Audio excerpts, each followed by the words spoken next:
There we go. Whoo.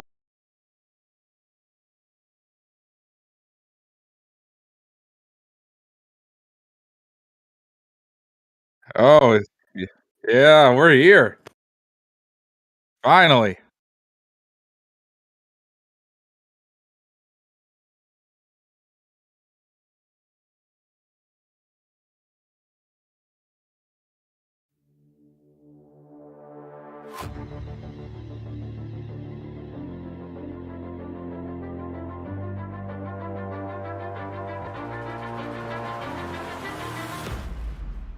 Oh, they can hear me. I'm not gonna cuss this time. I'm fully aware that we're live now. Let's just go to this scene. All right. Oh, there we go. Now they should be able to hear me. Man. We just gonna let that music rock out, son. Technical difficulties. Rock out, son. I'm not gonna do what Smitty's doing right now. I'm not gonna do that. Hey. What that sound like? That sound like we back, hey! Hey! I'm not Hey, get in there. in this. I'm happy, Bill. but I'm showing my happiness in a more controlled way. I did that Snoop Dogg. Yeah. Yeah, you're doing the Snoop Dogg right now. Here you go, here you go.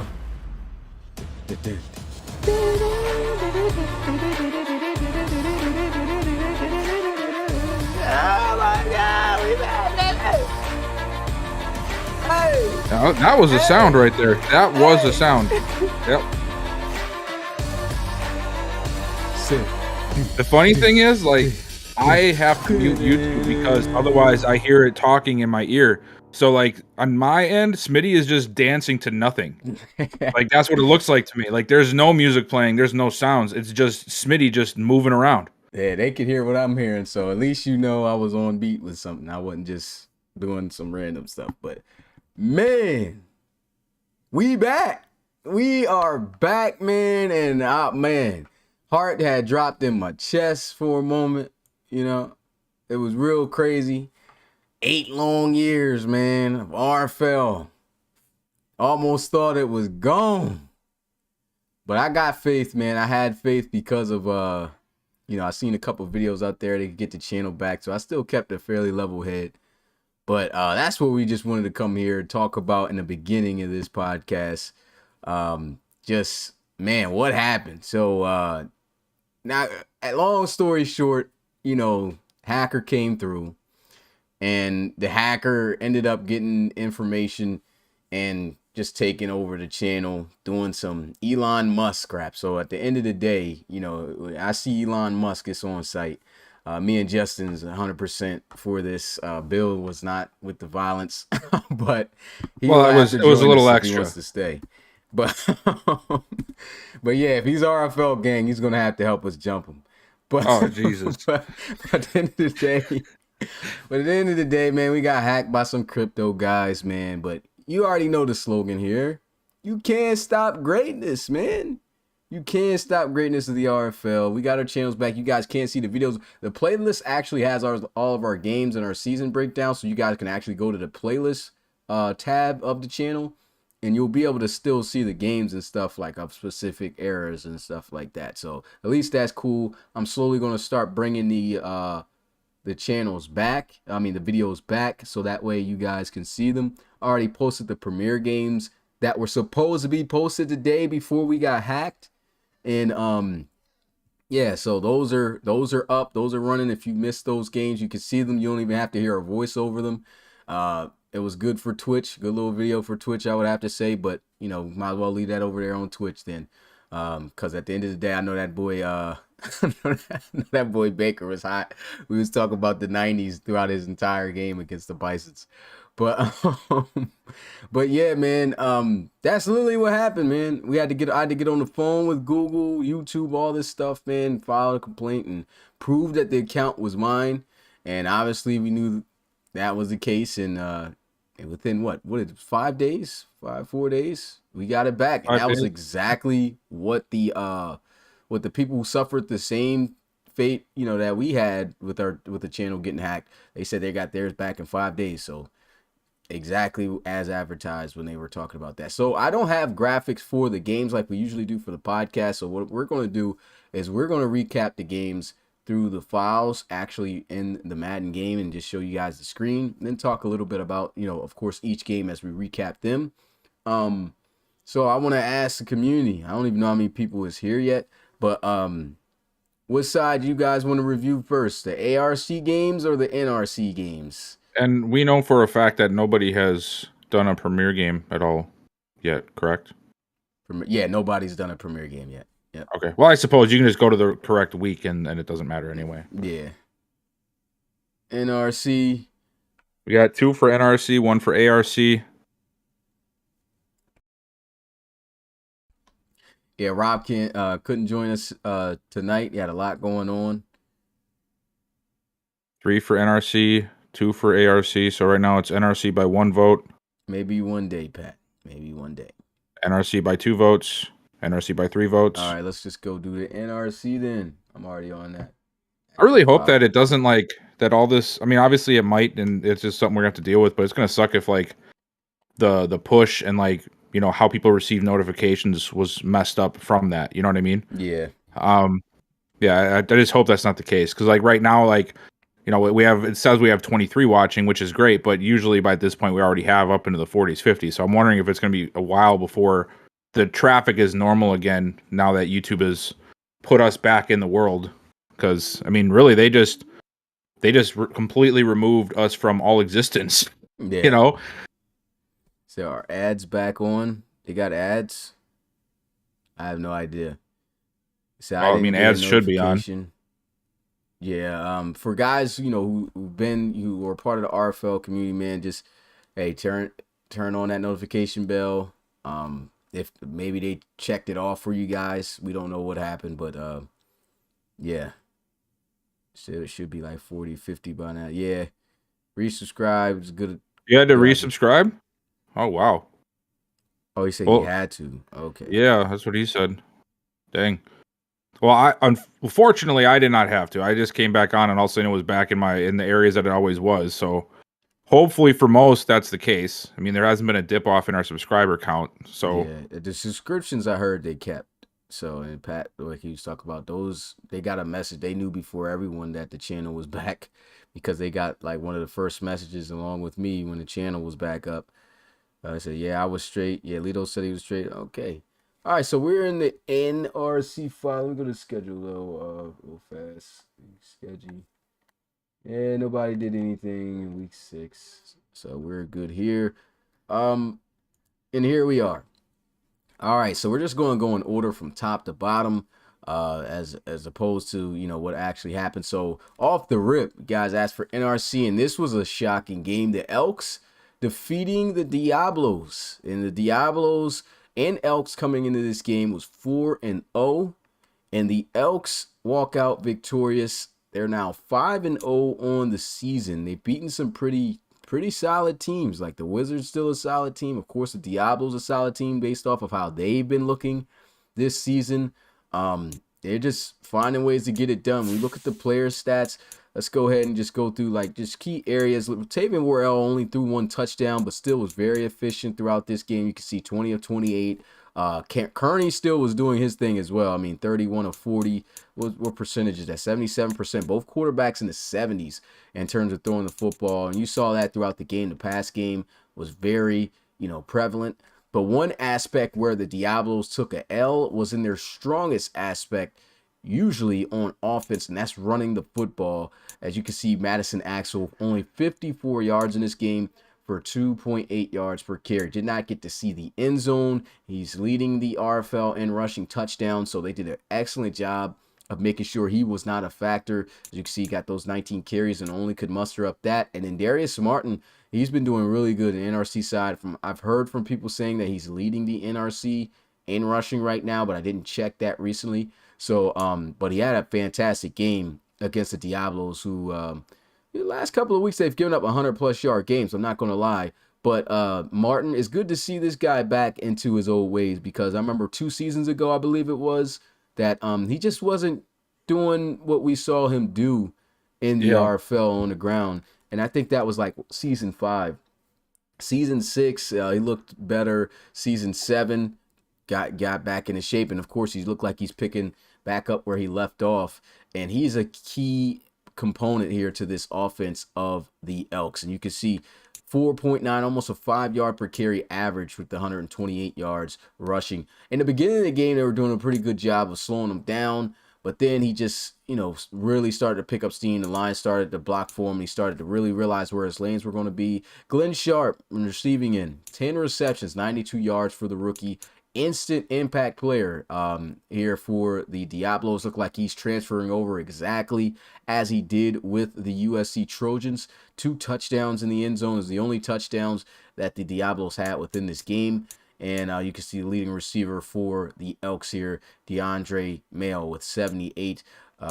Pico McCullough there. Let's see who got the touchdown. Malcolm Wiley. And this was really the game-winning touchdown right here. It was a dig route over the middle. Tavian Worrell was able to strike. And then that was really what put them, over the top, over the Diablos to get this dub. Let's see, defense. We get any interceptions? Yeah, we didn't get any interceptions. Forgot about that. But sacks. Decent amount of sacks. Marvin Woolfolk, he was tearing it up off the edge. He was tearing it up off the edge as expected, and pretty much everything else here self-explanatory. We're not going to go through the through everything here, because we want to try to make sure we go through these games. But yeah, what's your thoughts on the Elks right now? 5-0. They've taken down the Diablos, and they have some pretty solid wins under their belt to start this season right now. Of course, we don't expect it to last, but just your thoughts at this point of the season of the Elks. So right before I get into that, 2 things. One, we don't have any mods on the channel right now because it wiped all of them. So could you, even if you just add like Mitchie or Baker or somebody that's in the chat so they can start re-adding mods again? And then 2, I'm still seeing your desktop. Are you able to switch it back to the normal view for Discord? Thanks. All about that. Oh, good. And then, but now as for small text, yeah, I'm like, I was struggling hard to try and see that. But as for the Elks, man, it's been a very shocking surprise to see how good they've been this year. And obviously, like you said, chance of it staying this way probably slim to none. But they do have a couple of components that can allow them to sort of keep this, if you will. One of them is, of course, Latavian Worrell. Worrell being a veteran quarterback who has had success in the postseason before and obviously is still talented, can help lead this offense, especially when he's got a running back like Darius Martin, who, like you mentioned, if he's got that season even close to what he was a few years ago, he is a problem. And this defense, while they're a little on the older side, they still have some studs there. So do I see them running this all the way through the season? No, but I do think that they're a team that can sneak up on some people this year if they finally sort of figured out what it is that they can do with the people they have. Yeah, I see. Yeah, I was surprised that they didn't re-upload the mods, but I mean, I guess. All right, I gave it to Baker. Okay. Baker, you're a mod, but I don't even know if he knows how to. Can you add me? Did you, comment in the channel? Who else used to be? Did Pat used to be a mod? Yeah. Yeah. Let's see. There was a lot of mods. There's a decent amount. Oh, Darius definitely. Yeah, Mitch was a mod. There he is. I see him. Yeah, if you're here in the chat and you haven't commented yet and you were a mod, can you please just throw a comment in there so we can get you guys added back? Thank you. And then speaking of the Diablos, man, Glenn Sharp. Yeah, dude has come in and bro, like he is just he just assimilated so well to the pro game. Like that's crazy to see. 10 for 92, 2 touchdowns. And this is not like a one-off thing. We've seen this almost every time we see the Diablos play. one of the major factors on the offense is always Glenn Sharp. So, I mean, disappointing week for the Diablos, but I think every team is due for a game like this at some point in the season, regardless of the situation. So I'm not too concerned about it. I still think the Diablos are a top team. It's just they had a rough week, but yeah, they what a find in Glenn Sharp. Well, not really a find. I mean, we knew he was a great tight end coming out, but for him to be able to just come right in with how many great tight ends we have in this league and just carry on like he did in the college series, that's really nice to see. Yeah. Also, Crocodile definitely was mine, right? Yeah. Oh yeah, definitely. CP was a mod. What's that? I don't think CP was mine. Was he? Was he? Ma, you I can't remember all the people we yeah, had as let's mods say. on here.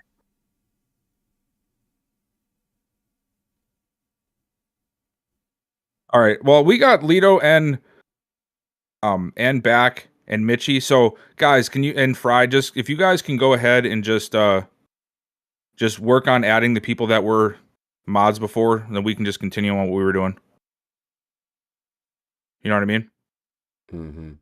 All right, yeah, I'm sitting here with adding all these people. Well, I got a majority of them, but Yeah. yeah, okay, that's so big win right there for the Elks. But now that you say that, I'm pretty sure CP did have it. Yeah, in the channel because I was Yeah. thinking in like a long like Discord because I remember we Hmm. were just talking and I was like, he was like, yeah, I would never want to be a mod, but let me see, all right, staying in the NRC side. Hey, your game up next, man. Barons Yeah. and the Explorers. This game closer than most people expected, but at the same time, that's what happens in division games, man. Games are close. Sometimes you can still get a blowout, but it's still difficult to beat a team in your division, and rightfully so. And we saw no Austin Briley.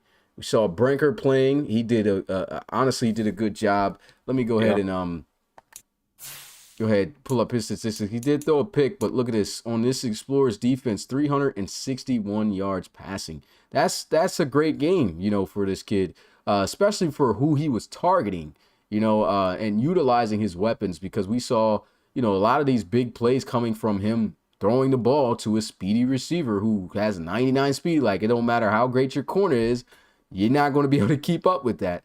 Mari Manuel was making plays. Daryl Johnson tossed in 3 touchdown passes, no interceptions, 337 yards. So he really, lit it up. Made it tough for him at times because the defense was, doing some things, but he still was able to handle the pressure.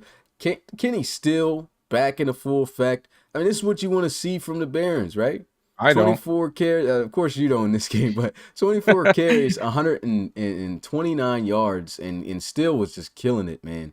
This is exactly what you want to see from Daryl Johnson. This is what you want to see from him when he gets out, man.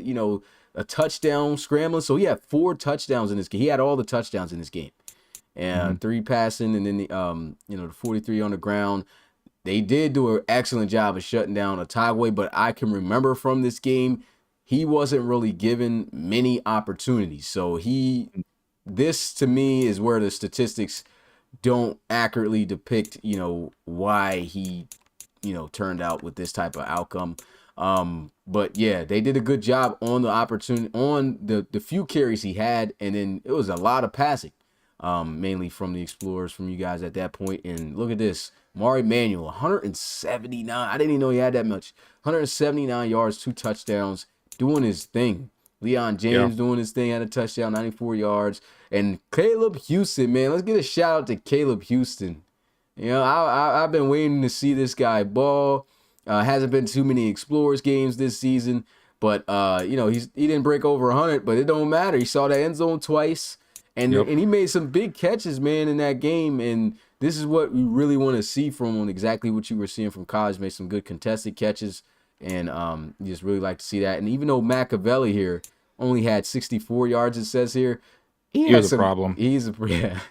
First Q quarter was his. Yeah, Q. This dude's a boss, but he's playing exactly like he did in the RFL College Series with when he was at Washington State, making all the big plays and wild contested, deep threat down the field, and Yeah, speed really working out well for the Barons here in this game. Um, yeah, Patrick Bain.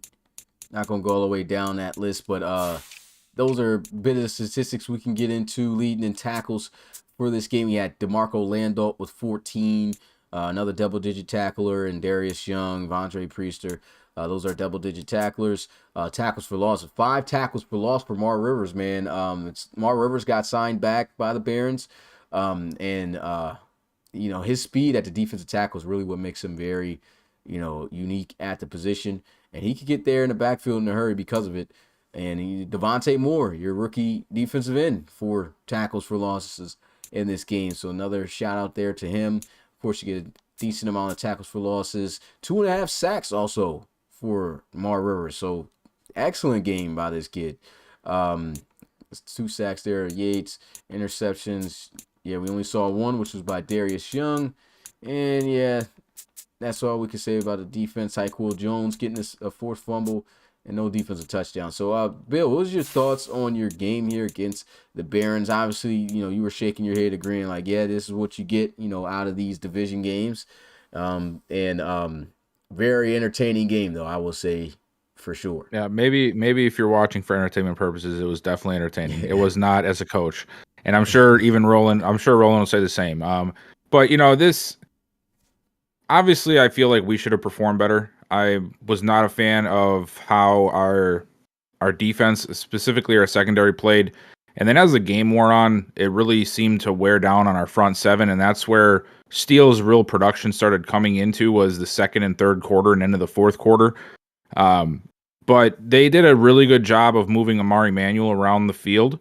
And if you go back and watch, a lot of his big catches came when he was actually lined up in the slot and he was working against Marquez Ray. Now that I can just take that as an oversight on my part. I have in the past moved, Dockett or somebody down inside to the slot to try and make up for that kind of stuff, but I just didn't do it this time around. It was not a very good performance in some areas, but we got the job done. The offense did its thing. I'm not upset with the offense whatsoever. And the defense, we'll find a way to make it work. We are working with new playbooks this year. So the first time since I've been a coach I've ever had a different defensive playbook. So chances are I'm just still trying to figure my own stuff out here in this new system that I'm running. But we got the job done, and this is kind of the thing you have to expect sometimes in these division games, especially against the Barons. It always seems to be this kind of a show out with the Barons every time, no matter what, if it's at home or away. It's always just a biting your nails thing till the end. Yeah. All right, so quickly go through that. All right, the Desperados and the Crusaders, man. Absolute blowout. I mean, I think it's safe to say at this point the Desperados are finally coming back to reality, right? 31-3. The final score. Ben Wakefield, he didn't even have to throw for over 300 in this game. He was at 245, 3 touchdowns. And for 3 consecutive weeks, Kyle Bain has thrown 3 interceptions. So 9 interceptions in just 3 weeks for this kid, and no touchdowns to go along with it. 200 yards. Just looking at that aspect, I mean, what's your thoughts on that right now for Kyle Bain, Bill? I mean, 9 picks in 3 weeks is pretty tough. No matter how you slice it, and that magic just simply isn't there. It seems like we saw from a few seasons ago, even just last year, because that was the first year Bain was leading this offense. It's tough to pinpoint because obviously I think we have a sort of an idea of what might be the culprit of some of the situations, but it's a very bad situation for Bain individually right now. And it's not that I don't feel that the Desperados really have a bad receiving core. They have young guys and they're not the best overall, but they are guys that have made plays in the past and we know can make plays. So I'm not sure if this is just the rest of the team has come back to reality, and because of that, Bain is not able to elevate them. Like last year, it seemed like he was just sort of keeping things afloat, whereas this year it's like they're asking him to try and elevate because we know that this team needs a lot, and they could only ride that wave so long. Honestly, we didn't even expect them to ride the wave at all, but they kept doing it. But eventually we knew that wave was going to end. And Bain is just not able to take him to that next level. He is in my opinion, at best, a game manager and a facilitator, but I don't see him being a guy who makes his team that much better. Like, he's not the guy that you can rely on in tough situations. He's the guy you can rely on not to mess it up. And I think that's what we're seeing this year. When the rest of the team is faltering and is not playing up to par anymore, or what we expected them to be the whole time, Bane is showing what he can do with a team that is not fully intact and is not able to carry a little bit more. Yeah, when you look at the passes here, I mean, 42 pass attempts. I mean, that's a lot for Bane. Just not really his style based off of what we saw last year. When you talk about keeping the team afloat, he is still definitely scrambling, but nowhere near the same. And that just comes with different Maddens. Sometimes you're going to scramble more. Sometimes you're going to scramble less. This one, you're scrambling less. And it's more realistic, to be honest. But this guy used to really extend and make those plays that made the Desperados difficult to beat, because he could hurry up and get out the pocket and make those plays. But now that that's not as much of an option for him no more, and he has to rely on his arm, things have not been going too great for him. You can see same thing suffered here. Tavion Hall only getting 13 carries in this game, and he too pretty much shut down a 3-yard per carry average. And Marlon Marshall, this kid continuing to impress, 100+ yard game, a touchdown, breaking all kinds of tackles, looking amazing off of just 18 carries. He's up to 6 yards per carry in this game. And you saw Bade also getting outside the pocket a little bit too. Darius Young, one of your former guys, the back, 5 carries, 25 yards. He ran well. So the offense of the Crusaders was firing on all cylinders. You could see Elijah Bentley had over 100 yards, 2 touchdowns. Colt even found the end zone on a long touchdown.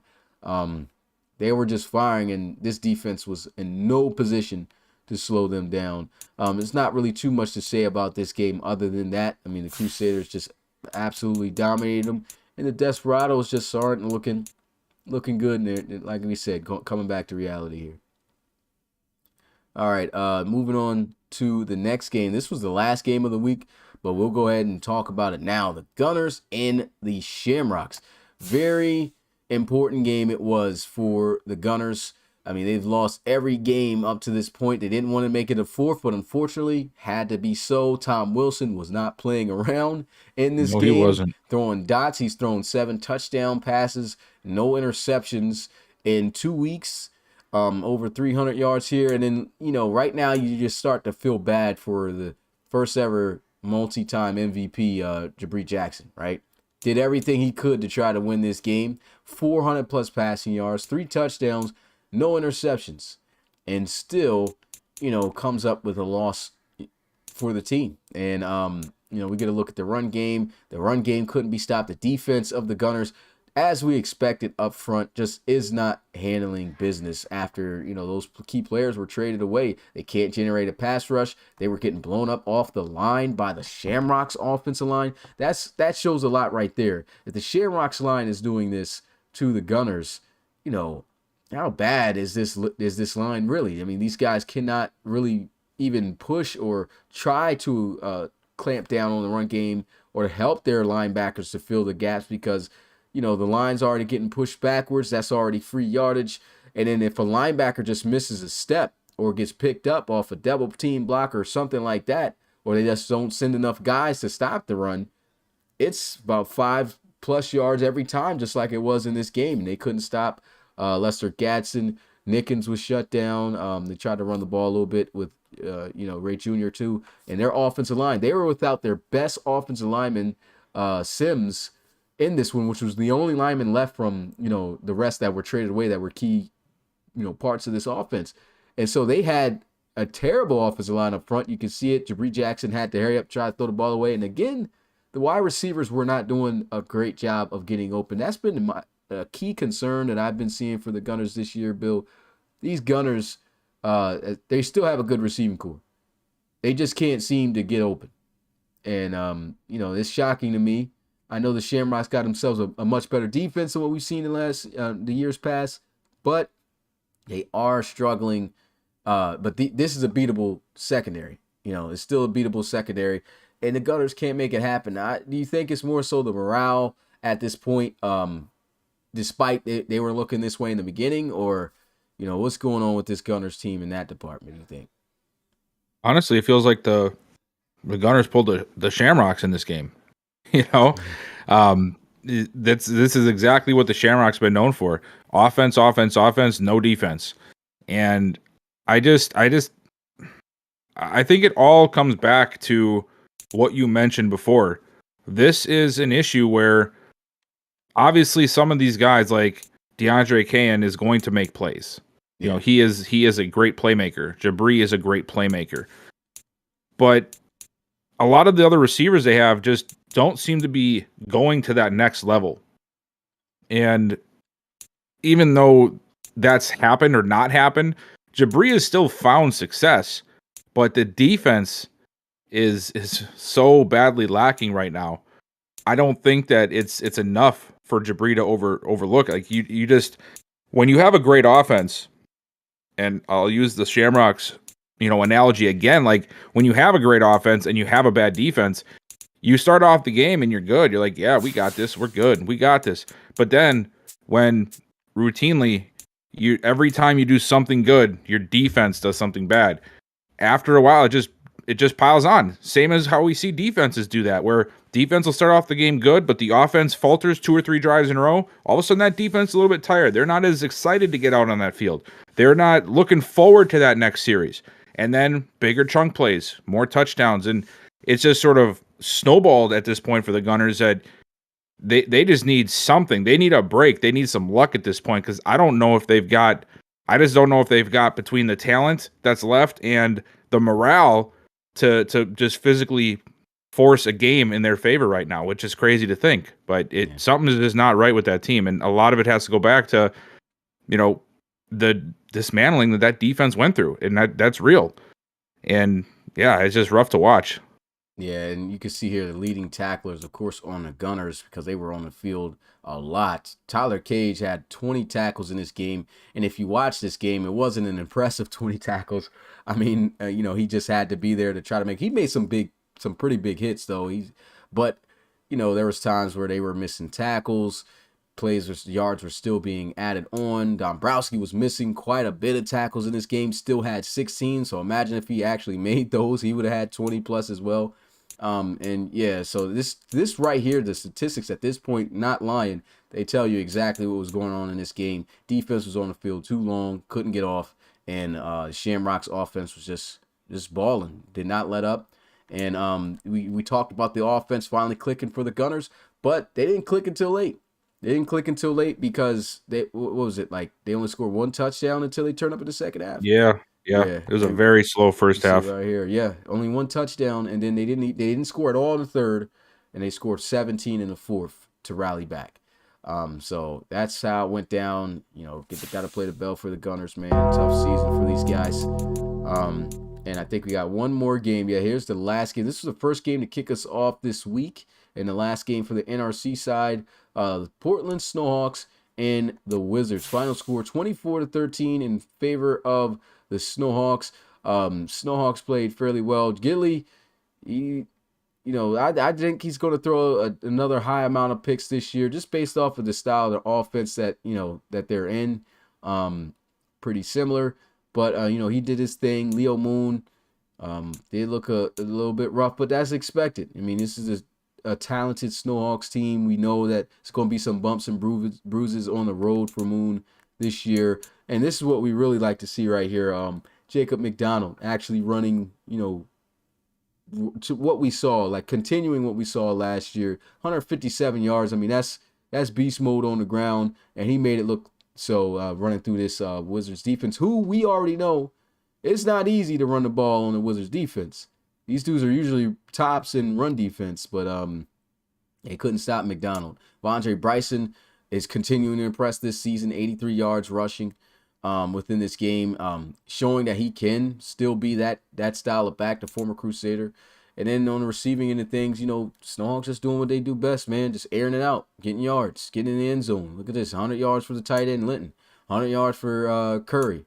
Then we had Ryan LeCavalier, who's really stepping up, getting roles, opportunities in this Snowhawks offense, and look at him finding the end zone twice, doing his thing. Sean Acosta leading the Wizards in receiving yards, 5 for 60. That's crazy that 3 Snowhawks Yeah. had better stats than the first Wizard. That's crazy. Yeah. So they were going off. And then look, he barely beat the fourth Snowhawk by 2 yards. And he got in the end zone for a touchdown, which was Daryl Martin Jr. So yeah, this was difficult for the Wizards. I don't think those guys scored until the end, right? Yeah. They scored nothing in the first half. They were completely shut in the first half, and then they didn't score those touchdowns until towards the end there. But this doesn't shock me, but I will give also the Wizards some credit because the Snowhawks, based off of how this game at first was moving, I thought the Snowhawks were going to be able to put up. We're going to put up like at least about 35 plus 40. Yeah. But they slowed it down, gave their team a chance at times, and unfortunately the offense couldn't move. But I put that on Moon, not just because of him saying he's a terrible player, but it's because of the situation. Leo Moon's leading this offense. He's as ready as he's got to be right now, but he's not that guy yet. So what's Not your that thoughts? guy, pal. Yeah, not that guy, pal. You're not that guy, pal. What do you think about this game and how it all went here? Big win for the Snowhawks. Yeah, it's a big win for the Snowhawks. I don't think it's any type of like a statement win. I think this is a game they should have won. Mm-hmm. And I think that the Wizards are a team that they're rebounding from the rebuild, right? Like we know that a couple years ago they had a whole different crew of players. They go to Orlando, they sort of start retooling, and they've gone through quite a bit of change, and I think they're starting to come back up now to where they're being more competitive. And now that Leo Moon is in tow, he's just going to keep getting better and better. So what you're seeing right now for this offense, I don't think that there's a lot of downgrading that's going to happen on the offensive side of the ball. It's really only going to get better. So I don't think they have much to hang their hat on with this one. But the Snowhawks, they should have won this one. I think it was a decisive win. And like you said, they could have probably scored more. They probably should have scored more. But the Wizards, knowing that they've always been a team that is, I can't say always had a great defense because they had some slow years the last couple of years, but they've always had guys that can make plays. They've never been the worst defense where it's like, oh, we're going to throw 40 points on these guys. So it was good to see them bounce back. But overall, the Snowhawks definitely should have won this one. And they might have if Gidley wasn't such a gunslinger just trying to force things and throwing these interceptions. But I think that's just going to come with the territory with that kind of quarterback. Yeah, and shout out to Lito Loso, man. That dude got an interception. Yep, Lito got a pick. Sophomore season is looking pretty fire. Wait a minute. For Los. Hold up. This is completely unrelated. No, I'll just wait till next. I'll wait till later because it'll probably come up when we get to the other games. All right, and just to say, guys, I don't have the top 10 power rankings. I still got to work on quite a bit of stuff for tonight. So we're actually gonna, be pretty fast in and out of here after we recap these games. And then we'll do, fun facts with Pat. The upcoming schedule we could at least do, though. Give our predictions because I at least put the ratings out for that. Of course, you're on the Celtic Tigers. Yeah, I'm on my main account. My main account's here, man. I see that you changed. I see that you changed the coach now. Ooh, yeah, Romano. Yeah, he's been the guy. No, he wasn't. No, he wasn't. He's been the guy, man. No, he wasn't. Now, I was never gonna have Dre be the coach. I told y'all I want to go do that till season 10. But yeah. This is week 6. I'm looking at the wrong week. You better hope that nothing was shown there. Nah, nobody streamed anything. All right, ARC side, Aviators and Huskies. This was great. I nailed this one on the head when it came to the spreads. I said 3 points. This game ended up being exactly kind of like it was the first time they played this time, except the Huskies won at home. And yeah, I mean, look at this. 3 touchdowns for Marquise Washington, 3 touchdowns for Holden Wolf. Did throw a pick, but over 330 yards, 229 for Marquise Washington, who was looking still pretty solid in this game. I mean, good quarterback play, but you see 51% right here for Washington throwing the football. But he's still, once again, this is the main thing I was talking to Reed about is like this percentage will not tell you, what was really going on in the game. Yeah, because everything else was amazing. 3 touchdowns, no picks. Yeah, if you watch the game, the dude was actually doing what he could. Had to throw the ball away, and defense at times was making plays. 230 yards and only 15 completions. That's a really good. That's really good numbers too. Yeah, and then you look at the run game. Now I'm not going to say 2K was shut down, but he didn't have 100 yards. That's a win. Whenever you Yeah. can play 2K and he does not have 100 yards, that is a win. The guy still averaged 5 yards per carry though, but that was great. Corey Leonidas really struggling with this style of offense, but this isn't nothing new because this is what was going on with the Huskies when they were successful in going into the playoffs. They would run the ball. This is still a decent amount of carries, but they were a pass heavy offense.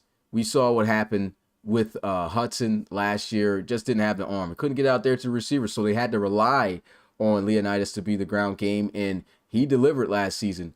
But now he's just not given that opportunity to be hot throughout the game. He'll get a couple carries, and in certain situations, hopefully he can convert and just grind out the yards that he needs. And that's what they're utilizing him for, right now. I mean, a 2.8 yard per carry average. The Aviators still doing a great job right there, keeping him contained, because if he was able to get off, it would have been ugly.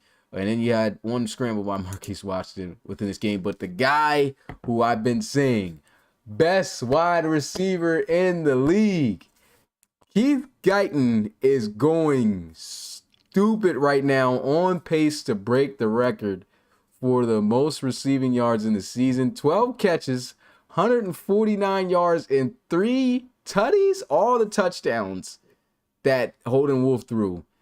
This guy is just crazy this year, going crazy. Bill, what is your thoughts on this? Is he not the best receiver in the league? Like right now? He's got to be like not number 2 receiver in the league with how he's played, and he's just a monster. There, just a number 2 monster.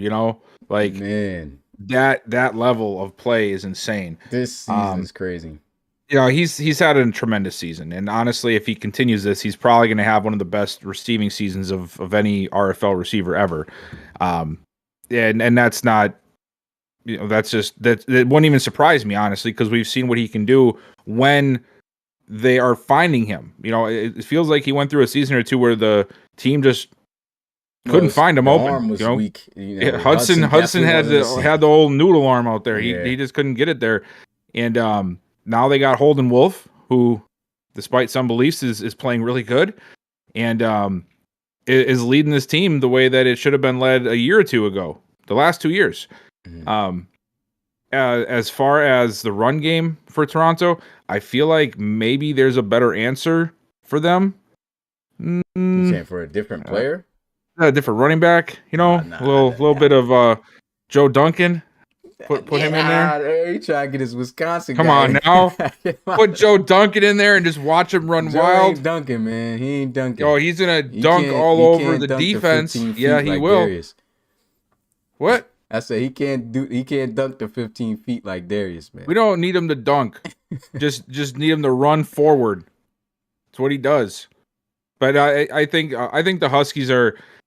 I feel like both of these teams' record doesn't tell the story of what they're going to be because of the division they're in, and I think this whole division right now have just been put through a shredder to open up this season. I think everybody's had tough schedules so far, and 3-2 for either of these teams almost seems like it's not true, because I feel both of these teams are better than that record, and I think it was just a great game. So I'm excited to see where the rest of this stuff goes the rest of the season with this division.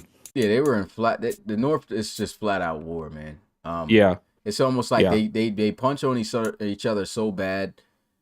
It's not going to be more than 2 guys that's going to walk out of this division and go to the playoffs. Honestly, though, I would not be shocked if three of them can make the playoffs, just because of how good they are compared to the rest of the conference. I feel like if you take any of the teams in the North and you put them in any of the other divisions, I think they're instantly like runner-up or favorites for that division that season. Like, they're all just so talented that I wouldn't be shocked if 3 of them can make the playoffs. Now, will that happen because of scheduling and whatnot? Probably not. But I wouldn't be shocking, and it wouldn't be a letdown if 3 of the teams in the North made it. Yeah. But that just goes to show just how talented this division is, and those teams in there. Definitely the best division to watch in the RFL, man. Just straight up comp. Then we had the Red Dragons and the Sentinels. Sentinels dropping their third straight game in a row. Got to play a bell there for them. At home, Red Dragons, new offense, look better. And like I've been saying, even during the games, Anthony Savoy has not been looking bad. He really hasn't. The defense is still killer, even though they're old. It's just like, for whatever reason, they've just been lackluster in scoring points. But we've seen what that reason most likely was, is, just staying in that style of offense. And I believe he did change it up, and you saw a much more, just like I said, it wasn't all the way impressive still, but I think what this did is just allowed Savoy to be more of a quarterback first than somebody who's running different style of plays and trying to be in a read option, not necessarily a main read option thing, but they had those kind of plays and trick plays within the book with the 49ers. And now that you let him be the quarterback that he is, we've seen other quarterbacks take a route like this, for example, that were scramblers, like LC3 is the main one, right? I mean, this guy used to run all the time, but he's got the accuracy to be a pocket quarterback. And so Savoy reminds me of that same deal. He's got good attributes to stay in the pocket. He doesn't have to use his legs, and he can make good decisions if you allow him to. And, north of 200 yards, nothing flashy there. 2 touchdowns, did throw an interception. But also I got to play the bell for the Sentinels because Tor did not change his book for this game. So I got to play the bell. He changed his book and the coaches, but he did not actually, I guess, I don't know, for whatever reason, he did not flip it into foul. So he was still in Arizona, and you saw it like as this game was going on. A bunch of read option, crazy plays. I was just like, oh wow. I was still calling because I'm like, man, didn't he change his book? I said, why is he running this read option? What did he change his book to? I can't remember, but there shouldn't have been no read option at all in that. And man, took a mean L off of that. So yeah, definitely had to play the bell. What did he change it to? Let me see. Yeah, nothing too much to talk about here with anything else. TJ Scott ran well though. Rob Schultz, yep, balling. Oh, Frankie's about to change his book. I see you typing in there, Frankie. How about Hunter Jones too? Hunter Jones, man, he made this beautiful over-the-shoulder catch and broke the tackle for the touchdown, man. He really impressed me in this game with the plays he was able to make. And Vondre Bryson, of course, finding the end zone, showing off that veteran leadership. Ooh. I said Vondre. Tavon Bryson. Tavon Bryson. And then how about Campbell getting a bunch of catches for 35 yards? But yeah, I mean, shout out to Campbell though, man. At least now you're getting targeted. You're getting that opportunity to, to step up. And you show that you can make plays with the ball. So that's good. Honestly though, man, that's gotta be he is one of the, and I don't even mean this in a bad way, the strangest community members we have. And what I mean by that is he talks so much crap, right? Mm-hmm. But he never, very few, and this is like a constant daily thing where this man is arguing with somebody. Do you ever see him just lose it, get upset, make it personal, get it to the point where it's like a bad thing? He tries to get there, but he listens when people tell him to just be quiet. And he takes the crap talking rather well for how much he gets into it. So I give him a lot of crap, but I do have to hand that to him because I feel like for how much he gets into crap and little spats, we don't have a whole laundry list in the mods chat for him, is what I'm trying to say, and that's sort of impressive. So good job, man. I thought he'd be out of here by now, to be honest with you. When he first came in and how he was talking, I was like, this guy's gonna last 2 months, and then he's gonna have a big blowout with somebody. He's gonna be out of here or something like that. But he hasn't, so it's interesting. Yeah. So shout out to Campbell for at least, hey, you didn't have to sit the bench for your rookie season, making plays already. I like that one play he had, an end around play, cut it up. I mean, it's only 2-3 yard gain, but it was a nice little play. Cut up off of the blocks when he saw the outside wasn't there. and was able to move the chains on a crucial third down. All right, so where do we get with that? Okay, Red Dragons. Now we have the Voyagers and the Bisons. We talked all over this game, man. So let's go ahead and break in depth a little bit. There was no interceptions or touchdowns for Torres. He looked a lot more efficient with his top wide receiver back. Sam Hamgusto was coming in making a lot of big catches and big plays. But at the end of the day, they did manage to get a few interceptions on Glenn Hay. Glenn Hay is having it rough so far this season, turning the football over. But hey, finding a way to win. Finding a way to win is the name of the game. Nothing was going on the ground. I mean, Kadron Lust, man, they got the sauce to just shut this guy all the way down. Especially this type of team, as great as they are on defense. I mean, a 1.8 yard per carry average for a Kadron Lust. So 19 carries, 35 yards. That's tough. That is tough. But of course, just the top offensive player they have really on their team outside of Sam Hamgusto. And when that's shut down, it's on Torres. He didn't throw any picks, but he didn't throw any touchdowns either. But again, it's the Voyagers defense too. So I mean, you can't. It's tough to do. It's tough, so. Yeah. Gunnar Witt found the end zone. And look at this. Yeah, first game back, Sam Hamgusto over 100 yards receiving. You could immediately, like I said, see his impact in the game. And so I think that gives a little bit more confidence for Torres to know he's got this weapon back. He can throw it to him when he's covered, all of that. So, who knows? Maybe this helps him out a little bit now offensively in the passing game. It definitely does. But the issue now becomes, how far has the morale really dropped this team for him to, try to flip it around? Because, I mean, Bison still have not won a game yet. They don't look anything like they did a season ago. No, they don't. And it's going to get worse, too. Like, right now, they're being held up by the veterans, but this team is going to go through a full-on rebuild soon. Like, that whole receiving core is going to be gone.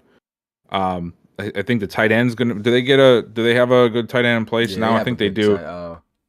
What's it called? Drafted him. Not. Yeah, who did you end up drafting? One I traded instead of... I kept instead of Anthony Fry. Oh, yeah. Lucas. He's pretty good, though. Butler? Yeah, Lucas Butler. Yeah, Lucas Butler. How you feel about that, by the way, now that you realize you could have had Fry instead of Butler? What do you think about that?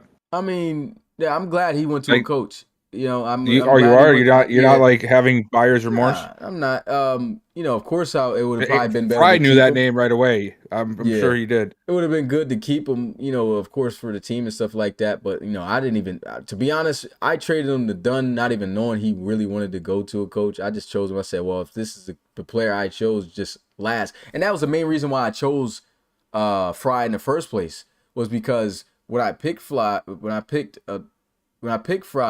he was the second tight end that I chose. So I was just like, well, I didn't want to choose that if I had one already. So I'm going to just trade away the latest one I got. I wasn't even thinking. So I just traded him off. And, I think it turned out good because, look at what he's been able to do there with the minors and, the type of bond I think he's got, with his coach Dunn over there. So, it turned out to be good. I do feel like this Bison team is, though, pretty young already, and they do got some solid pieces. And, it's tough to say this. It literally comes down to, Torres. And I'm not going to say this game they shut down the run game. Lusk was nowhere to be found within this one because he had no choice. Offensive line could not stop the Voyagers from shutting it down. But, that's where we're at. I think Torres is going to get better, which is why we plan on getting him. But like right now, he is still in those stages where it's just like it's got to be this year. He's not winning. I don't. For me, he's 23. I'm not moving on from. No, I get that, and I'm not looking at the age. I'm looking at how long it's been a situation. That's what I'm looking at. Like you've had some time. Like not that by the end of this season, I expect this guy to be a top 10 quarterback, but we've got to see that improvement. We've got to see that at some point you're taking them steps. Because so far, I haven't seen it. And I hate having to say that, but that's my job. I understand that, Torres, you're a community guy, and I hope that you do get better. But that doesn't change the fact that we have seen some serious issues, inconsistency there, and I just really hope that something changes soon because this Bison's team is not going to go anywhere if he cannot start at least trying to elevate, trying to make some plays for himself. Because Lusk is obviously not going to be the guy to do it because the teams know like we're just going to shut him down. Yeah, they completely taken away the run game, like 8 in a box almost every play, and then you have opportunities that he just has not been able to hit, which is tough. So he's got the weapons too. I mean, not according to Hodge. Hodge said he has limited weapons and a bad line. The line is definitely not line, yeah, but I think he's got some pretty good receivers. Yeah, he's got some dogs. Like even the ones that came in after Sam Gusto was going, like Luke Chamberlain's still a dog. What's it called? Yeah, Antoine Davis definitely still a dog. He had a 155-yard game without him being there. Now you add Sam Gusto in the mix, and you got like rookie wide receiver Chris Harris. They actually going to have some pretty good wide receivers. Like I said, some might be going out the door right now. Talking about Davis, talking about Chamberlain, but Samuel Gusto's 29, looking to try to sign a contract deal with him. Get them all out. And then you got, Harris and, the other guys that are ready to come in and, do their thing. So to me, they have a solid team. But it's really just coming down to Torres. Not only him, I will play the bell for their defense too. Their defense has not played up to par. And I think, of course, a good portion of that momentum has really struck them. But they've struggled on third downs, man. Third downs, big situations, they have them right where they want them and they fail. It's been consistent. So that's killing them as well. But they're also not getting that. I can't also give them all of that because the offense isn't helping them rest. The offense is almost getting off the field every 3 plays. And so if they got to keep going out there getting fatigued and moved on like that, I think that's the defense down. Yeah, I think that's what's causing it. So, yeah, that's tough. That is tough. But shout out to Baker and the Voyagers, man. Much needed win. They get it done. Final score 24-16 there. Okay, Miners and Pioneers. Saw our first kick return for a touchdown, man. And that was such a crazy game. Fire. It was a fire return. It's a great game, man. Shout out to Connor Jameson, man, for taking it to the house. That was the game-winning play, really. If it wasn't for that score, we'd be tied up at 17. Who knows, what the outcome would have been. And it was immediately after TJ Reynolds made that crazy behind catch, which is the best catch so far this year. We'll look at the stats there. Looking at the play here, Trey Allen, over 300 yards passing, didn't throw a pick, had a touchdown. That's pretty solid against that Miners defense, which is tough. Miles McCain looked good. No interceptions, 200-plus yards, 2 touchdowns. Great job. Then we have the run game. Jakari Torres ran the ball pretty well here. 5.8 yard per carry average at 9 carries for 52 yards. The Monty Manuel, he did get 13, only 27 with a 2.1 yard per carry average here. Then we have Andre Tomlinson. They did a good job shutting down the run game of the Pioneers, but they didn't run that much because look at this, only 2 for Witherspoon and an AT. So only 20 carries to their backs, which is different. Got more. Then we got Thomas. Man, you joking or? Why do you think Witherspoon is that bad? No, he's not. He's not an every down back. I know that because he's been tried before and that did not work. But Tomlinson, dog, he's a beast, bro. Like he's older and he's still killing it on the ground. But shout out also to Trey Allen because he had a crazy touchdown in this game. If you didn't see this game, man, you got to go back and watch this game. It was so many crazy plays, crazy catches, and everything that was happening in this game. You got a kick return for a touchdown. Like, these dudes were going in. And it wasn't even that many points scored. What was it, 41 total? Yeah, 41 because it was 24-17. And, Trey Allen had a crazy, scamper up the middle in the end zone for a touchdown and stuff like that. So, this game was just fire. Go back and watch that. And look at this. TJ Reynolds, 10 catches, 200 yards, and then 1 touchdown he had was crazy. Yeah. That was a crazy catch. Go back and watch that game. Buck Aldridge, this is what I like to see from Miles McCain, though.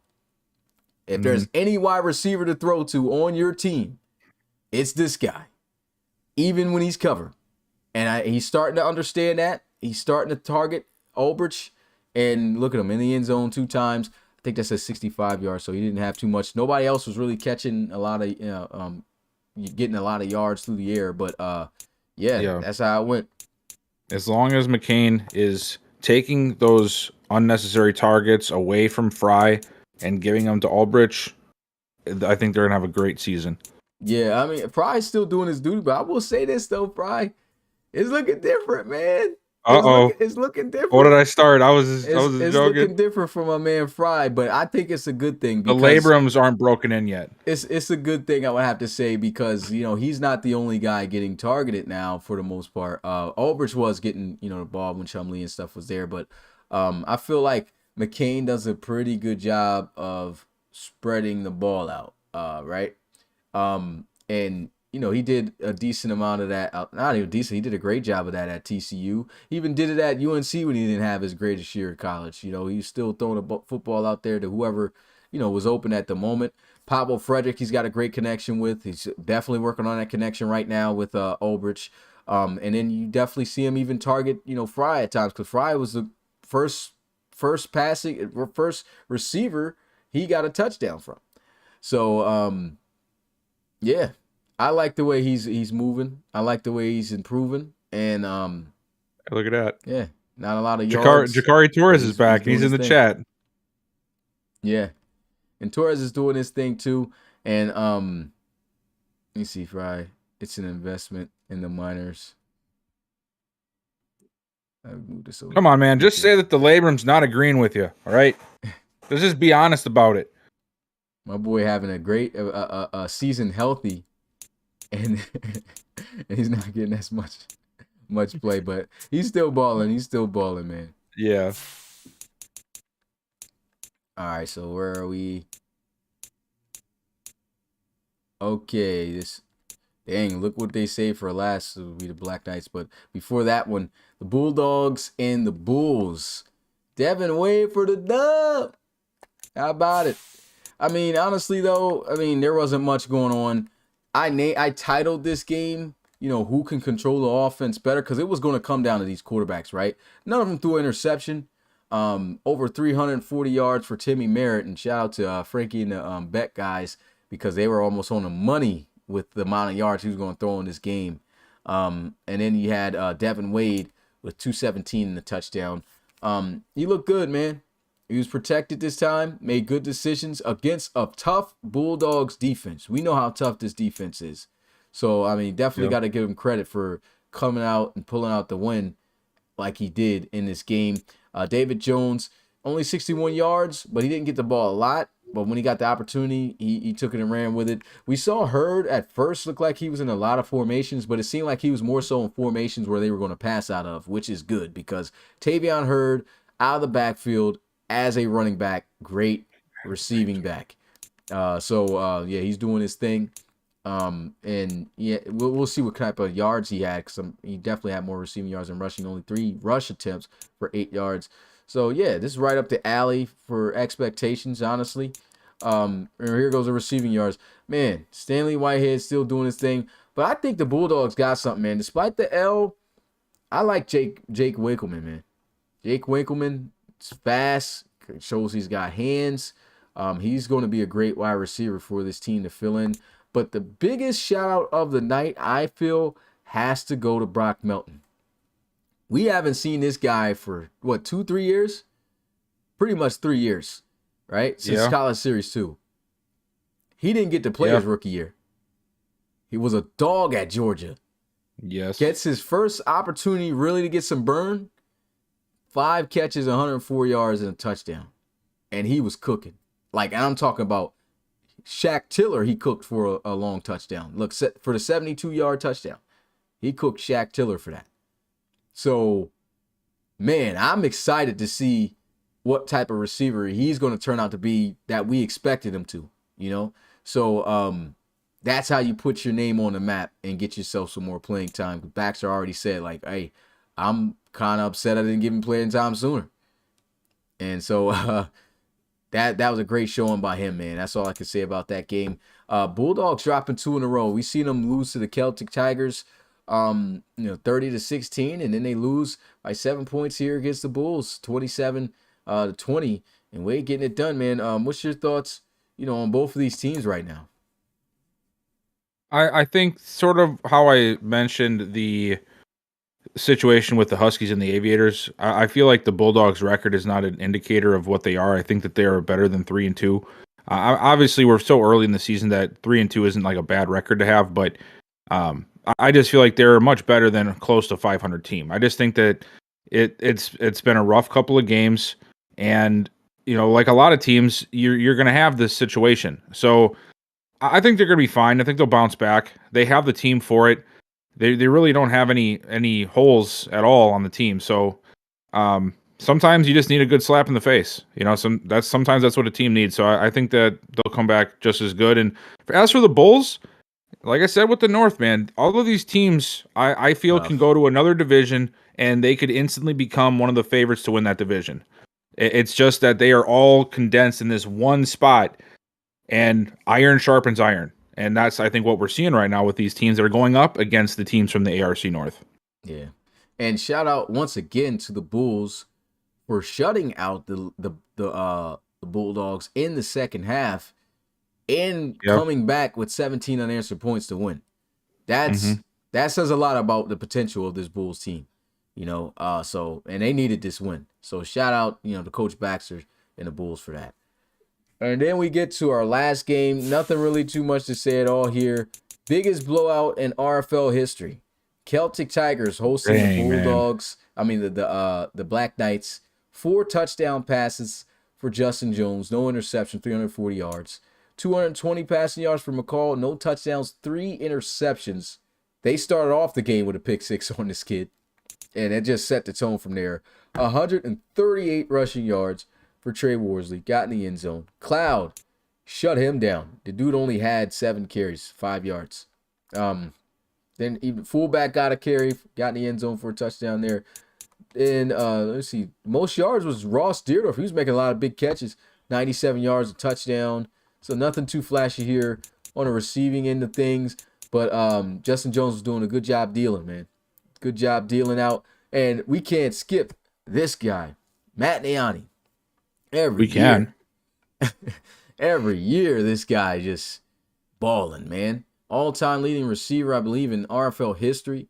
3 touchdowns in this game. And honestly, that's what he should be doing against this Black Knights defense. They handled business and did what they were supposed to do. I didn't think it would get this ugly, but it did. And, man, the biggest beatdown in RFL history. Got to play the bell for the Black Knights, even though we already knew. Projected to be the worst team. Looking pretty good this season, but this beating might have just dropped them right back down to reality. Yeah, I think this is more of a coming back to reality situation. Like the Black Knights they need time. That's the only thing that they have going against them right now. I think they have some quality pieces. Of course, they still need more pieces to officially make the rebuild official, but they've got young pieces all around. They need time, and this is not the time. This is not enough time to be able to do this. So unfortunately, I don't think that they are going to get blown out this bad every week. But overall, this kind of lopsided loss or just losses in general is something we have to expect to see from them for the rest of at least this season. Yeah. And that's nothing against the player. That's just the truth. It's just the depth is not there. The young talent is not improved enough yet. They haven't gotten up to speed. It's going to take some time. I almost thought Reed Holmberg had a stat in every category, but yeah. But yeah, I mean, it's not really too much to say at all about this, man. CT that's true, Torres. I do be spitting. I'm sort of a rapper. Yeah, and Frankie bringing that up, man. I said the spread was 7 points, and they won by 7 touchdowns. That's nuts. That's just ridiculous. But yeah, that's it for our recap Let's go ahead and get a look at what's coming in the files right now. ARC. I do have. Let me go pull this up on my end. My spreads. I posted those out. In the Discord. CC, did we have a bet going for you getting like a pick 6 or something in the pros? I can't remember if we did or not. I feel like we did. Told me that in the chat. I don't think you guys did. I feel like we did so. I feel like we mentioned something because I feel like CC was talking big at one point in the chat, and we came down to doing a bet again or something like that. No, we didn't. Oh, maybe I'm just reliving the glory days of the college series. All right, let's get a look at this. Okay, in the ARC side of things, Bisons and Bulls. Obviously, I'm going to go Bulls here. I got the Bulls winning by 6 or more points at home. Definitely could win by more. The way the Bison's looking, I just don't have faith in them getting it done on the road. Yeah, I can agree with that, and I'll take the 6-point spread. That's I don't think I'm going to be picking against ARC North teams when they're going up against teams outside of their division for a while.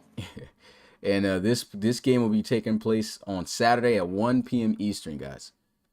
All right, next game. Sentinels and Black Knights. These guys better not get swept because Tor, he already can't say nothing because you lost once to the Black Knights. So, yeah, even if you get this win, I mean, that's still a L and a bell. But, L and a bell. What is that? Is that like the RFL Dr. Seuss rhyme? Yeah. And then, what's it called? Hold up. I think I just got something. Actually, if you guys are curious, my rap name is Dollar Bill because I'm twice as good as 50 Cent.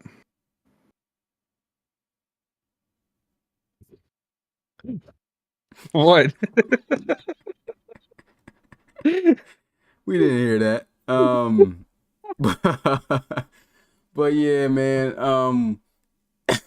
Just saying, I'm just throwing it out there, you know. Next game. Oh yeah. Sentinels. I have them winning this time around by 4 more points. They better win.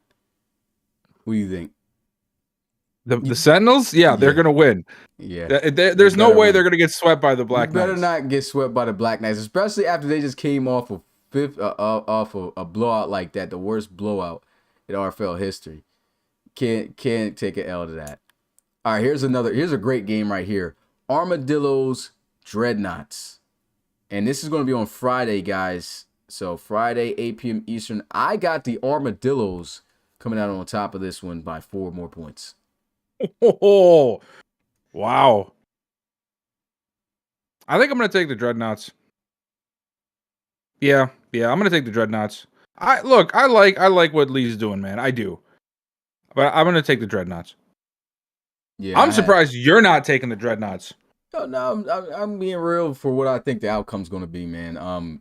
And I'll tell you what really drove my decision. The last RFL game they played, I didn't like how Owen Jack was looking, man. And you can't always just rely on tossing it up to KJ, you know. And this Armadillos offense is going to move the ball. Yeah, you know. So if you can't respond and spread the ball, get around to everyone else. Sheesh, you know, it's your fault, CC.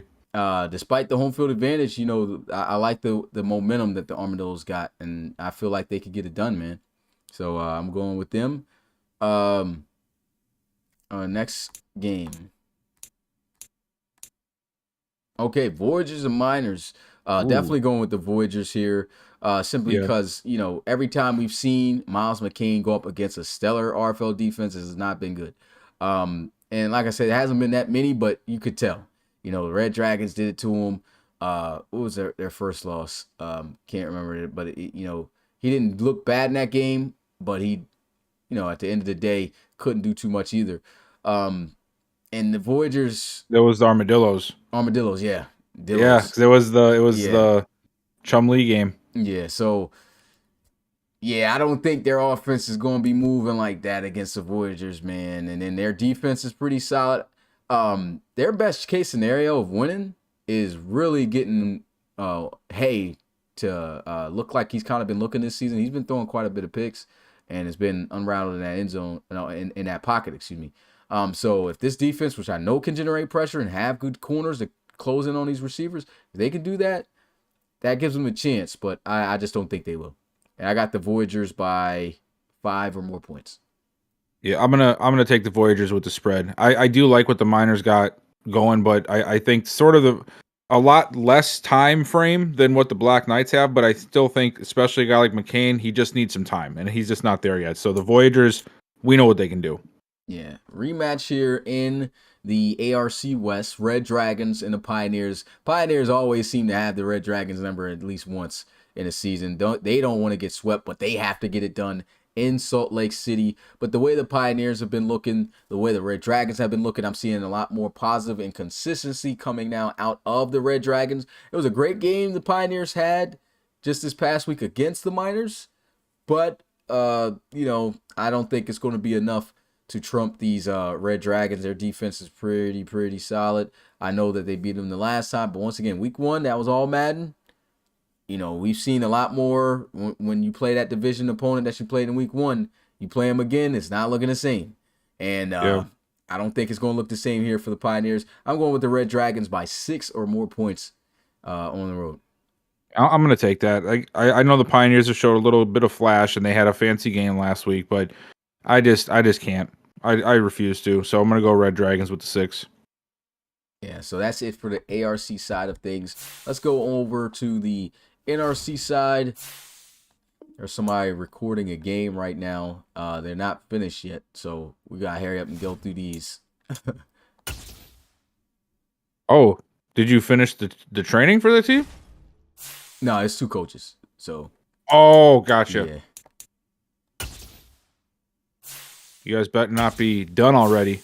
Yeah, it shouldn't, because I looked at it and it said first quarter and stuff like that.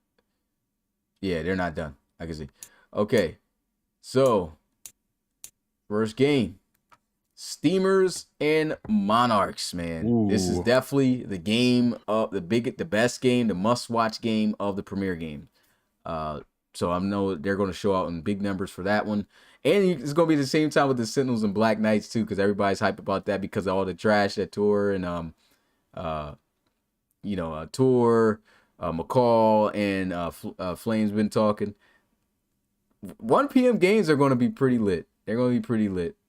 But the Steamers and the Monarchs, I got the Steamers winning by 4 or more points on the road. I'll take that. Yeah. I like the Monarchs, but man, Steamers have been sort of on fire this year, especially on the offensive side of the ball. So I'm going to roll with the Steamers. Battle of undefeated too, guys. Like 5-0 coming to this. So I mean, they're doing their thing right now. This is a must watch football, man. And I understand, though, this game, now seeing it should have commentary, but we didn't know that either of these teams are going to be undefeated at this point, when the schedule dropped. Like, these kind of things are just going to happen. Plus, the Steamers last year to the premier games too. It does. That's a great game for a premier game. Yeah, we had no idea what Ramos was going to be like. We had no idea if the Steamers are going to bounce back. So I mean, I get why it was initially a premier game. Yeah, so next game we have the Thunderbirds at home taking on the Shamrocks. They've been out of RFL play for 4 weeks now. This is our second look at the T-Birds. The first time we saw them, they were on Madden. They beat the Barons 30-6, and now they're taking on I would still have to say, even though they lost the week before, this past week that went over the Gunners, the Shamrocks are pretty hot, man. They played some good football. So this is not a team to slouch out up against. But I do have the Thunderbirds winning by more than a touchdown. But honestly, thinking about it, I would probably lower this because we know that the Thunderbirds offense still isn't all the way there yet. And we know the firepower. Well, offense of the Shamrocks really doesn't matter when you talk about the T-Birds defense. But their defense, I think, is very much capable to keep this game close throughout. But I did put 8 points. I will not change my spread. I think, given the amount of time off and the extra wins, I think the Thunderbirds are going to win by multiple scores. So I'm gonna take the Thunderbirds with the spread that you have.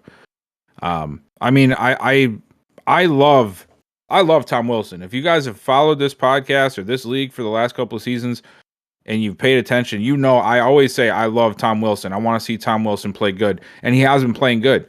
But this is the Thunderbirds defense, man. I mean, Yeah. like, I don't know. That's all I can really say. Like, now they've had 4 straight weeks of NFL buys, which means wins, which means momentum, which means morale. Yeah. With a team that doesn't need that. So I gotta roll with the Thunderbirds, especially at home. I'd be a fool not to. And even With the big spread, though, I mean. With the big spread, I mean. The Thunderbirds actually, I mean, they had their worst season. It was because they couldn't win at home. So like, we don't. Who knows what kind of effect happens here? But yeah, the T-Birds should definitely have this one in the bag. All right, next game. Snowhawks and Elks. Finally, Snowhawks and Elks. This might be the war. this should be the game that brings them back to earth. Yeah, we should, but you know what? I'm going with the shit. I'm going with the Snowhawks here. Obviously, 4 more points. But you know what I have doubts of going into this game is when I looked at that game last week against the Wizards. Everything was looking good, but they just came to a standstill.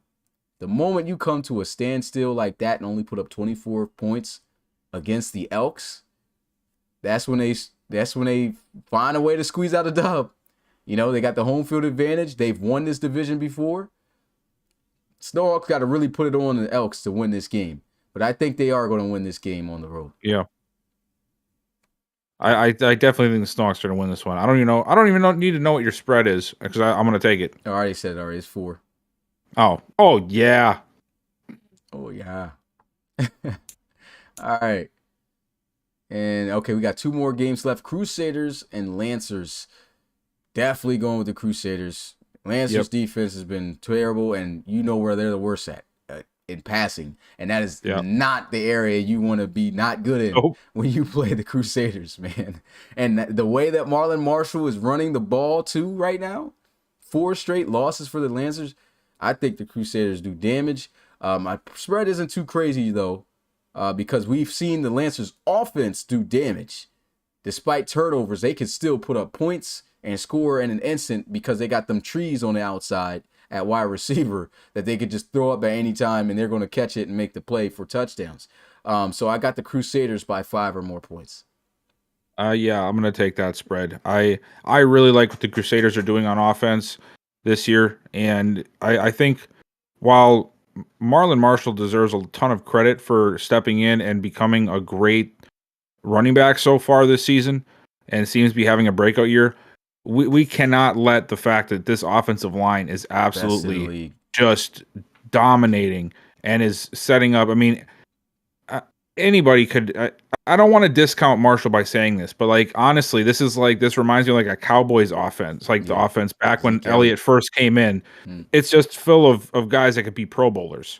So it's been a good thing for them. And Wakefield, obviously, with the arm he's got and the weapons he's got, if you give him enough time, which that line is giving him, they are dangerous. So I'll take that with the spread easily. The team is just like the offensive side.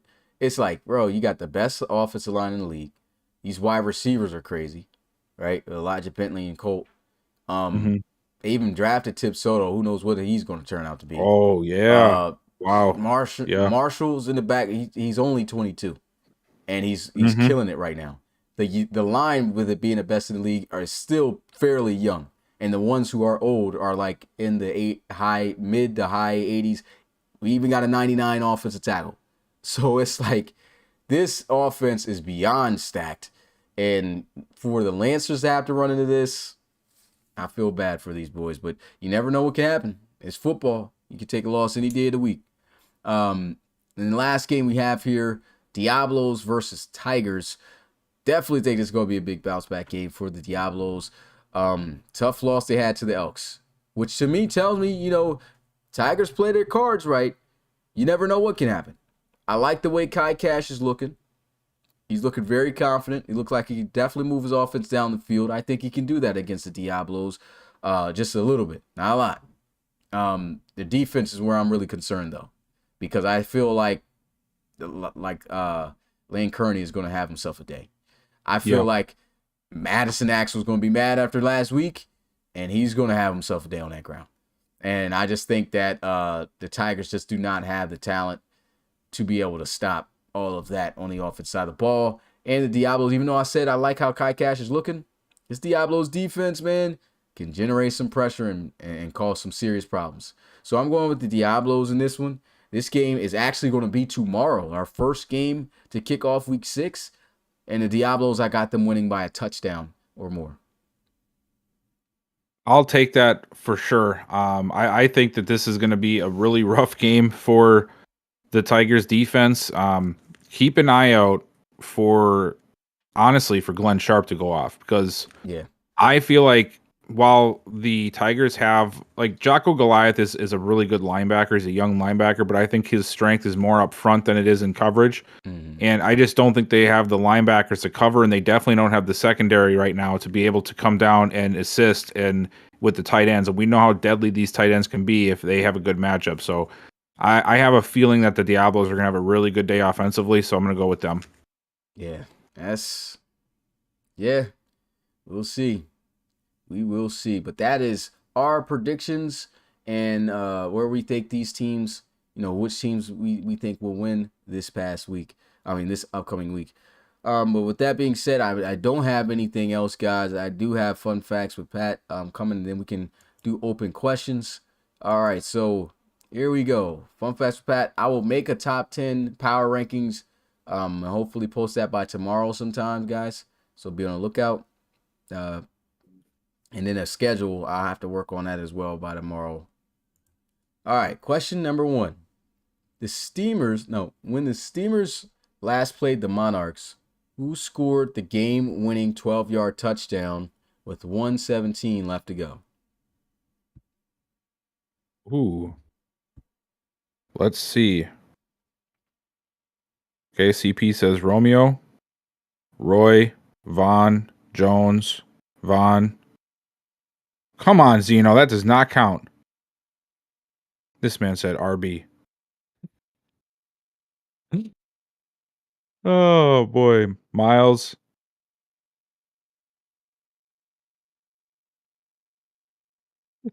Wagner. Justin Jones. 10, 9, 8, 7, 6, 5, 4, 3, 2, 1. Close. Pride. Preston. Drake Crowell? All right, I closed it. It was... I like how you're going to close it in the chat when you haven't even said closed yet in the actual YouTube thing. Yeah, but I extended it 10 extra seconds. Oh, you did? Yeah. Oh, you say so. Yeah, so that's how I try to combat it. All right, so yeah. I like how Amir Williams didn't even guess. I know, he said Miles. Williams. That's almost had me crying, man. I'm like, yo, how didn't you just say yourself? Gotta play at least for my out there, right? Yeah. Dude didn't even say himself, but it was you, my guy. You're the one. That's crazy. That had the touchdown left to go there, and you guys beat the Monarchs 41-34 in a great shootout game. That game's actually getting recorded right now. We'll see how that turns out on Saturday. All right, question number 2. Who is the only NRC running back to crack the top 5 in career rushing yards? Only one. I have an idea of who this could be. Paul Martin. Wow. Shout out to Hodge. It is Darius Martin. Darius Martin has 8,569 rushing yards, 5th in RFL history. Of course, ARC's got an advantage because they got an entire season of extra games. So, yeah. But the fact that he's top 5... We're already starting to crack into that. The fact that he's top 5, though, says a lot. Still with an entire season under. I had a sneaky suspicion to almost say somebody like Bryson or Overstreet, but I just feel like they didn't really, I guess, have the longevity, I guess, with that situation. All right, now, last question. Right now, the NRC has the Ooh, number 1 rated starting quarterback and the number 32 rated starting quarterback. Name them that's a good both. question. All right. He said Pat is petty. Petty Pat.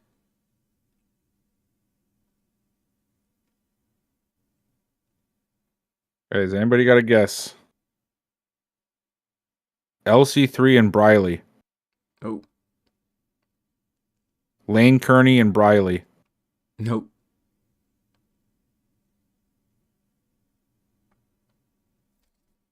Morris Justice. Morris Justice. That dude ain't played one snap this season. I'm not even gonna. I'm just like I start He ain't reading them play. as soon as they come through. Reed and Bain. LC3 and Brinker. Yeah. What's it Reed, called? Wagner, and Brinker. Reed and Bain. Reed and Bain. Was Oh, correct. really? That's Oh, Amir wow. Williams. Look Yeah. at that. So Reed Wagner has 131.65 QBR right now, which he's going crazy. And it's not like he has a hot. Well, Bain's yeah, got a 67 yeah. Baines is 67. for all the weeks He's together. been looking pretty bad, man. Like I said, 9 interceptions in 3 weeks, 3 picks a game. You know, Wow. so that's tough. That is tough. But yeah, we got that correct, and that is it for the fun facts with Pat. And man, podcast is over with for our main topics. Now, if you guys have got any question to ask us, you can go ahead and ask us it. For we can stay here till 10:30 at least. So I mean, if it gets to that point, 12 minutes. If not, then we'll close out when the questions are all done. Let me actually put a timer so I can make sure we out because I have to jump out. I know Bill's got some stuff to do. Yeah.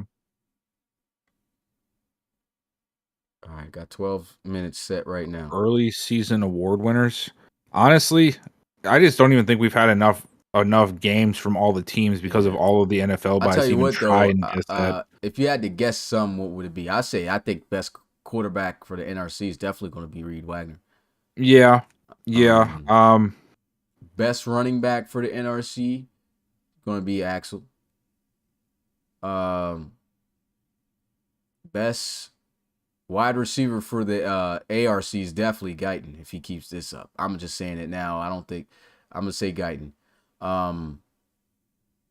Best quarterback for the ARC is pretty tough.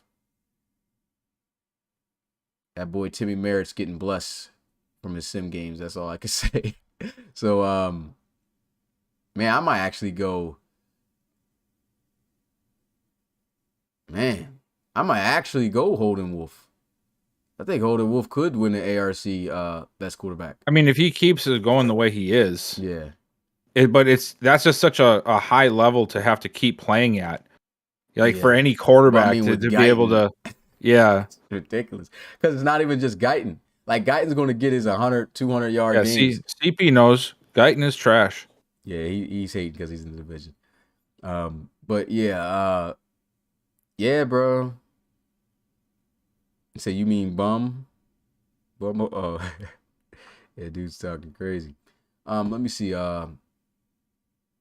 Best wide receiver NRC. Who would that be? Probably Romeo Jackson.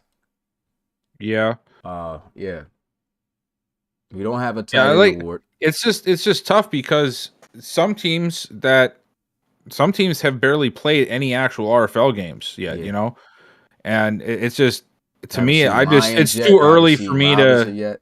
yeah, it's just too early for me to make that kind of a prediction because once the rest of the stuff starts sort of panning out and evening back out, then we'll have a better understanding of who could be in the running for that. Defensive lineman of the year already calling it Isaiah Ingram. Of course you are. Or it could be Max Knight. Whichever one. Honestly, Pat, I because of all the craziness with the email, I haven't even been able to get access to the email for the most part since the whole thing started. So I don't have an update right now for you guys on the prospects. And if you guys are watching this later or watching it now, we'll get back all started back up. But the whole recovering YouTube was a much bigger process and a more important. So if Smitty, I don't know what Smitty wants to do yet for access to things. We haven't really discussed that yet since it's all so new. So I'll have one out eventually, but we got like 4 months before we even have to consider that It's stuff got to anyway. be a So feature for YouTube to allow people to add as actual admins to the channel. Because I mean, yeah, but Facebook has this, like every platform has this, and I seen something on YouTube that said it, but I just couldn't figure out what they were like, how to do it. So yeah, it's got but to the be only something problem with there. that is like that wouldn't help with the email situation. Oh yeah, Because yeah, I don't have access right now to what the prospect list is looking like as of right now. So that's what I was just answering to Pat. got you. But on the next question, Saturday games with Smitty and Company Live was fun. Any chances you guys can do that again periodically, every 2 weeks, once a month? Um, That's going to depend on scheduling. yeah, I mean, at least for me. I can't speak for you, obviously, but yeah, I think it works best. It works best for YouTube to do how we've done it because you get people in there. A lot of people are talking, watching that individual game, chatting, and you get multiple games done. We really don't want to have it where we spend the entire day just in there talking and chatting like that. It was fun, but like I said, we have to do single games back to back, and that just would be, I think that's too much. I think it's best for yeah. guys to just tune in and watch it like we originally had it. Elijah Bentley, like I Um, said, he's going crazy with the Crusaders too. then Rohan, will this channel's archives from the beginning of the channel be back? Yeah, definitely working on that. I'm trying to go all the way back, or go through the playlist all the way to the first one, and just make all the videos public one at a time. Which is going to take a long time because I can't make everything that's not public right now public because there's some test things and all this other stuff that we've ran that is, we do not want to have public for certain things. Of course, the language on certain stuff, definitely don't want that type of stuff getting posted out. So, yeah.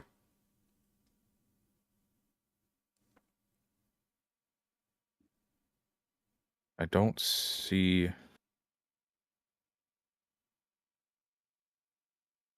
I don't see anything here yet for more questions. Who do you guys see going undefeated again? Well, I don't there's only think been anybody one will, team that but went if, undefeated, but I don't think anybody's going to go undefeated. Not this year. yeah. I just don't. I'm not trying to be negative about my own team or anything. I don't know if that's going to happen again. Yeah, I doubt it. Not the way. I mean, I like this year's Madden's outcomes based off the slaughters we've had. I like how these games are looking when it comes to like that uncertainty at certain times because that's football. Things are very competitive right now too. So I mean, this has been a great season of RFL football, man. And yeah, if it's that dicey at times, yeah, I don't see anybody walking out of here all dubs at all. And if they do, I don't think they're going to win it all in the playoffs. I definitely don't believe that. Roman had a question about: are you planning to save the games in the future, or put them on like a flash drive or something Yeah, for extra? yeah, Yeah, definitely. Just periodically, just going to go back and make folders, kind of like how I do for the RFL photos. And yeah, I got a big drive, like like 2 to 3 terabyte drives that I'm gonna just yeah. download seasons on and just each game just throw them in there. So Coaching yeah, applications Reload won't Bro is even be definitely gotta get reviewed saved. yet until after the season. We don't do new coaches in the middle of the season. Mm-hmm. Got 5 minutes, guys. 5 minutes.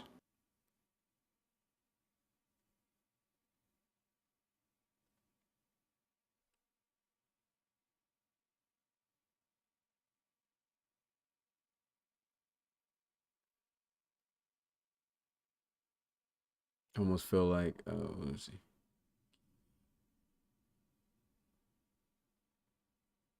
Can't we have a mid-season replacement coach? Wait, what do you mean? I don't know. Smitty, when you are on privating videos, You can filter the titles. Oh, that's nice to know. So you can.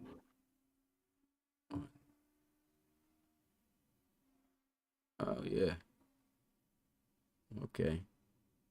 You know, I was actually going to mention that to you, since we're having this sort of a redo type of situation. Not really redo, but you have to reset everything up. It's going to take a lot of work regardless. I would really go through, man, and try to pinpoint certain tags on a lot of videos. Like, not like specific to just individual games, but like make sure the channel tags are completely all done up on on all that season's video, and like just retool all of that stuff, man. That might help, with the push. Well, now that we're back on track. Yeah, that's that. Shoot. Yeah, back then, I don't think we had anything on those from like No, first season. So like there wasn't. yeah, I don't. Yeah. That's gonna be tough to find the time actually to do that. Well, the beauty is you can, like, at least because do you have TubeBuddy For downloading activated? No, TubeBuddy. Like, okay, so I have TubeBuddy on mine, and I can go to any channel, I can go anywhere, any video, and I can tag everything. So like you can create lists of tags and just like copy and paste them in there. You know what I mean? So you don't have to type them all out. No, Madden 22 franchise, Madden 22 this, Madden 22 gameplay. You can just save them all. Control V as you're turning them on from private, and then boom, they're uploaded. Then you just switch it. Like, okay, now I know that this is for Madden 23 now, so I'm gonna take out these 4 tags and I'm gonna change them with Madden 23 franchise and Madden 23 gameplay and whatever else you want to put on there. And then that's going to help the algorithm pick us back up, because I just have a feeling that when this kind of thing happens, something is going to happen with the algorithm for us, even if it's just for a slight little bit of time. If we can do something to try and help that reestablish itself by maybe re-tagging videos to make sure everything is lining up properly, it might be a good thing in the long run. Yeah, I'm looking at because right now I'm looking at the videos that I uploaded. It was a lot. It looked like we actually got a decent. We'll see how that all turns out. But we could take one more question, guys, if anybody's got one.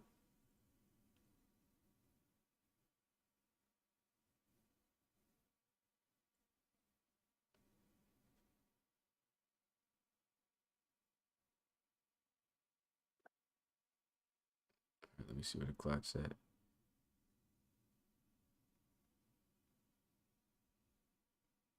I know it's a good message, but all of a sudden I just look and Pat's got the Gambling's Anonymous. Oh my. You have a gambling problem? Oh wow. Like, I know it's a good thing, but it's the randomest thing. I just saw it out of my corner of my eye when I'm looking around.